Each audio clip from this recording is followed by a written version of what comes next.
Que faire si votre locataire endommage la porte du garage et qui est constatée à la fin de la location? Donc effectivement, lorsque, je le rappelle, vous avez un locataire et qu'il s'en va, vous devez faire un état des lieux de sortie afin de pouvoir éventuellement rendre la caution à votre locataire. Mais il arrive qu'il peut y avoir des dommages et dans cette vidéo, je vais vous donner en 4 étapes ce que vous devez faire si jamais votre locataire, quand il s'en va, vous vous rendez compte à ce moment, au moment de l'état des lieux, il a endommagé la porte. Donc tout d'abord, la première chose et la première étape à faire,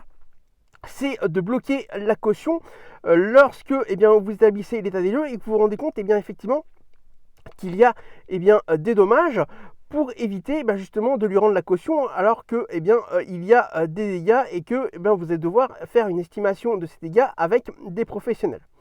Ensuite, la deuxième étape, c'est d'établir soit un devis, soit faire les réparations des travaux et de faire donc établir une facture si vous faites les réparations. Mais vous pouvez tout à fait faire simplement un devis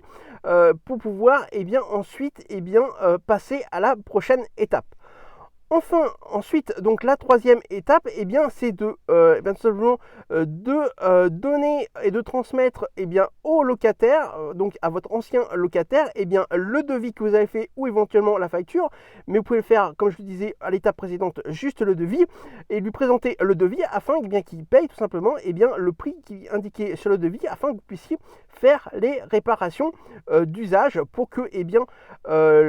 vous fassiez tout simplement réparer votre bien et les dégâts qu'il a causés. Enfin, la quatrième et dernière étape, c'est que si effectivement le locataire à ce moment-là refuse de payer votre devis ou votre facture, à ce moment-là, il faudra entamer des démarches procédurales, donc qui seront par d'abord une lettre recommandée avec accusé de réception pour mettre en demeure le locataire de payer, votre ancien locataire de payer, et s'il ne fait pas, ensuite d'aller au tribunal.